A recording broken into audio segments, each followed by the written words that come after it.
പാലക്കാട് മേലേമുറി ബാലഗണപതി ക്ഷേത്രത്തിൽ മോഷണശ്രമം. ശേഷം പൂജാകർമ്മത്തിനിടെ പ്രതിയെ നാട്ടുകാരും പോലീസും ചേർന്ന് പിടികൂടി.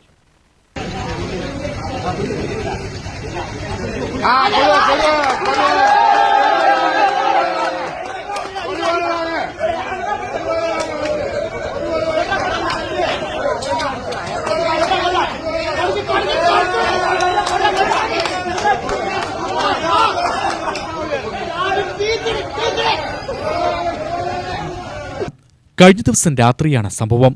രാത്രി 12 മണിയോടെ ക്ഷേത്രത്തിൽ മണിയടിയും പൂജയും നടത്തുന്ന ശബ്ദം കേട്ടാണ് പരിസരവാസികൾ ഉണർന്നത്. നോക്കിയപ്പോൾ ആരോ വിരുദ്ധനാണ് അകത്ത്.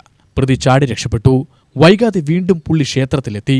ഇതോടെ പോലീസിനെ വിളിച്ച് നാട്ടുകാർ പ്രതിയെ കൈയോടെ പിടികൂടി. ക്ഷേത്രത്തിന്റെ ടെറസിന് മുകളിൽ കയറിയാണ് പ്രതിയെ പിടികൂടിയത്.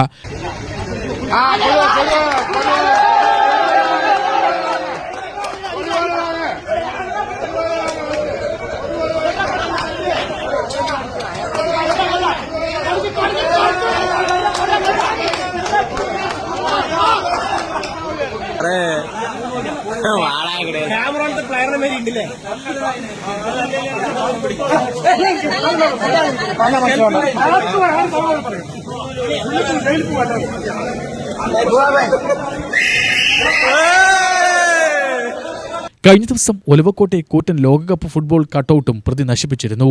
ഏതായാലും മോഷണമൊന്നും നടന്നിട്ടില്ല എന്നതാണ് നാട്ടുകാരുടെ ആശ്വാസം. പ്രതിയുടെ മാനസിക നില പരിശോധിക്കാനുള്ള തയ്യാറെടുപ്പിലാണ് പോലീസ്. UTV news, Palakkad.